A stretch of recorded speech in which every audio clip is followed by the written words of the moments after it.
जी अस्सलाम वालेकुम and welcome to my channel let's crack Miller and Harley. आज Miller and Harley का 5वां chapter part B. Part A इसका ऑलरेडी अपलोड कर चुका हूँ। आज पार्ट बी है जो कि पेज नंबर 68 से लेके 72 तक कंप्लीट चैप्टर इसमें शामिल है। जी इसके एमसीक्यूज स्टार्ट करते हैं। पहला एमसीक्यूज है, it occurs when individual at one phenotypic extreme are at a disadvantage compare to all other individual in the population.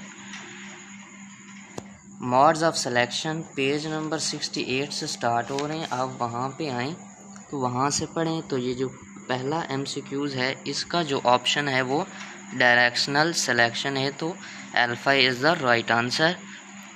Industrial Melanism is a classic example of that occurred in England during the Industrial Revolution. Industrial Melanism किसकी example है? तो ये भी directional selection की example है। तीसरा MCQs है, it occurs when an intermediate phenotype is selected against that produced distinct सब पॉपुलेशन।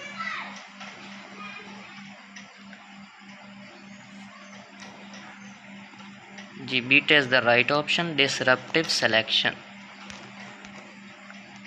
चौथा एमसीक्यूज है, when both phenotypic extreme are deleterious a third form of natural selection that narrows the phenotypic range.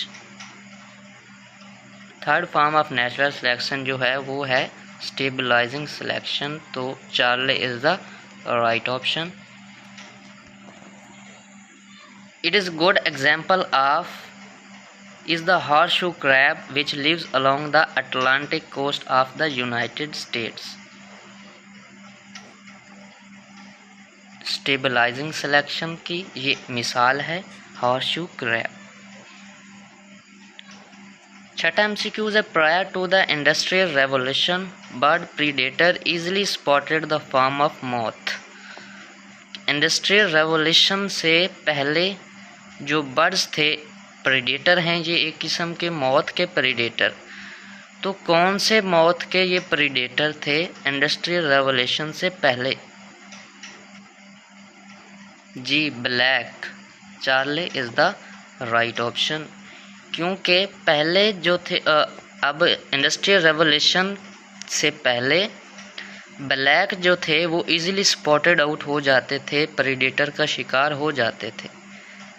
लेकिन industrial revolution जब आ गई उसके बाद क्योंकि pollution की वजह से जहाँ पे ये ब्लैक मौत बैठते थे वो जगह भी ब्लैकिश होती गई, तो ब्लैक कलर के जो थे अब इंडस्ट्रियल रेवोल्यूशन के बाद ये अपने आप को कैमोफ्लेज कर लेते थे। लेकिन इंडस्ट्रियल रेवोल्यूशन से पहले ब्लैक स्पॉटेड आउट होते थे, इंडस्ट्रियल रेवोल्यूशन के बाद ग्रे स्पॉट आउट होते थे, ग्रे मौत। ये आपने याद रखना है।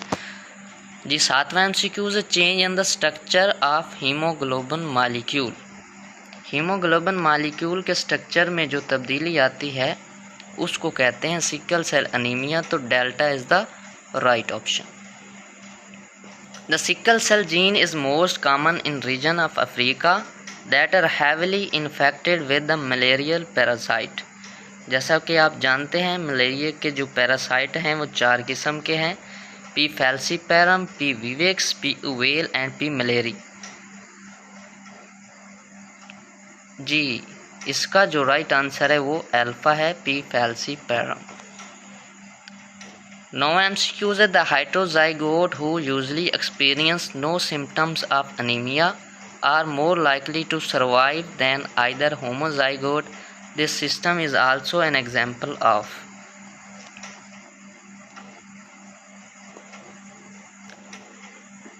delta is the right option, heterozygote superiority। 10वां MCQ is the fundamental unit of classification is gene, species, genus, subspecies।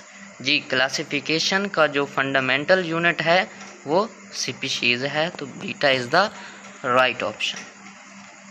11वां MCQ, according to biological definition is a group of population and with genes are actually or potentially exchanged through interbreeding. The species Charlie is the right option. The formation of new species, नई species का बनना क्या कहलाता है? Delta is the right option, speciation कहते हैं। 13वां MCQ is a barrier such as rivers or mountain may separate subpopulation and then they are unable to breed. कुछ ऐसे बैरियर जैसे कि रिवर या माउंटेन पॉपुलेशन को सेपरेट कर देते हैं, ये क्या कहलाता है? Pre mating isolation, post mating isolation, speciation, sympatric speciation. जी ये कहलाता है प्री मेटिंग आइसोलेशन। कैसे? प्री का मतलब होता है पहले, मेटिंग करने से पहले उनमें कोई रुकावट आ जाए। अब जैसे कि रिवर है या माउंटेन है, इसने उनको मेटिंग ही नहीं करने दी, ये ऐसा बैरियर है, तो इस प्रोसेस को कहते हैं प्री मेटिंग आइसोलेशन। और अगर मेटिंग हो जाती है लेकिन डेवलपमेंट या फर्टिलाइजेशन में रुकावट आ जाती है, वो नहीं होती, तो उसको कहते हैं पोस्ट मेटिंग आइसोलेशन। 14वां MCQs, it prevent successful fertilisation and development even though mating may have occurred. Sorry, mating spelling यहाँ पे गलत है, आप सही कर लीजिएगा। वो कहता है अगर मेटिंग हो जाती है लेकिन फर्टिलाइजेशन नहीं होती, तो इस प्रोसेस को क्या कहते हैं? जी इस प्रोसेस को कहते हैं post mating isolation. Charlie is the right option. 15वां है the mule produced from a mating of a male donkey and a mare is a sterile hybrid, it is the example of. जी sterile hybrid जो कि अब fertilisation के काबिल नहीं है, आगे नस्ल पैदा करने के काबिल नहीं है, तो उसको हम पोस्ट मेटिंग आइसोलेशन कहते हैं। तो beta is the right option. 16वां MCQ है it occurs when subpopulation become geographically isolated from one and other.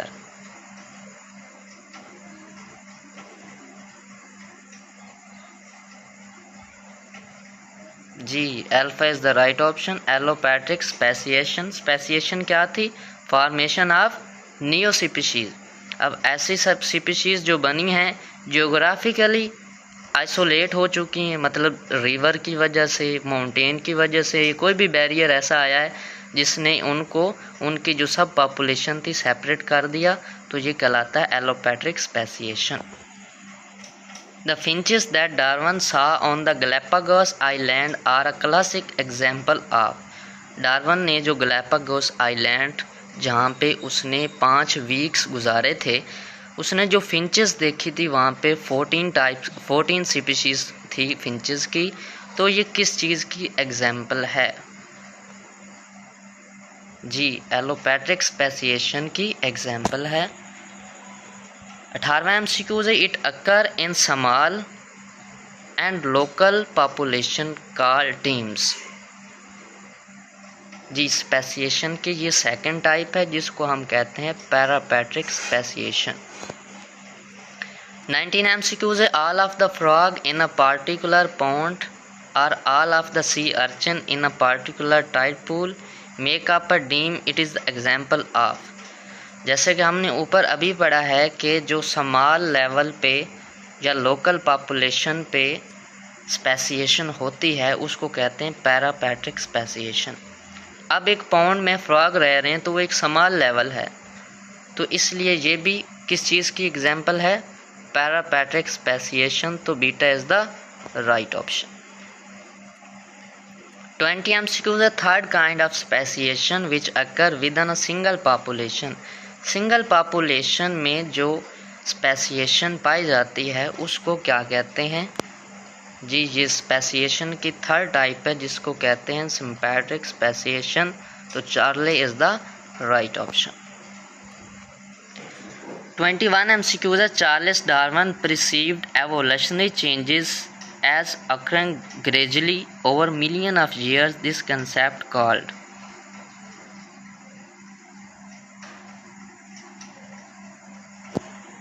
Ji phyletic gradualism कहते हैं। फाइलेटिक ग्रेजुअलिज्म क्या है कि चेंजिंग आ रही हैं वक्त के साथ, वक्त के साथ साथ चेंजिंग आ रही हैं, लेकिन स्लो आहिस्ता आहिस्ता चेंजिंग आ रही हैं। इसको कहते हैं phyletic gradualism.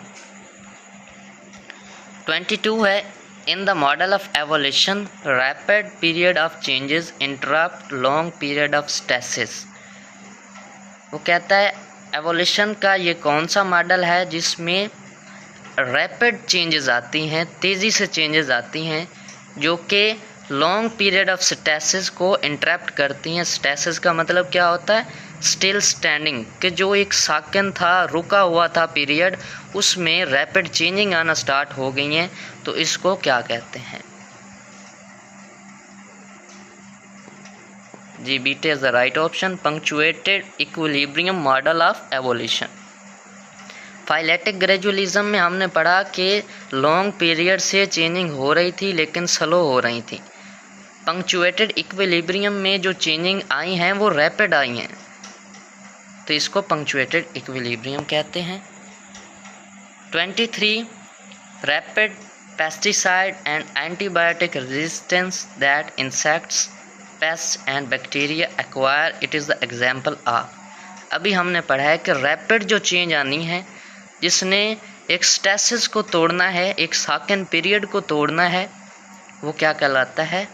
Ji, punctuated equilibrium model of evolution. तो delta is the right option. 24 है, cytochrome c is a protein present in the pathway in all eukaryotic organism. जी, साइटोक्रोम सी जो है ये ऐसी प्रोटीन है जो कि सेलुलर रेस्पिरेशन के पाथवे में पाई जाती है। 25, it is an oxygen storage molecule in muscle. Oxygen storage molecule muscle में कौन सा है? जी, हीमोग्लोबिन तो ऑक्सीजन कैरिंग होता है रेड ब्लड सेल्स में, जबकि जो मायोग्लोबिन है वो मसल में पाया जाता है, तो delta is the right option. जी, ये थे आज 5वां चैप्टर मिलर एंड हार्ले का, जो कि पेज नंबर 68 से 72 तक ख़त्म हो जाता है। इंशाल्लाह जो नेक्स्ट वीडियो होगी वो 6ठा चैप्टर जो कि इकोलॉजी के बारे में है, उसके MCQs को हम कवर करेंगे। जज़ाकल्लाह, अल्लाह हाफ़िज़।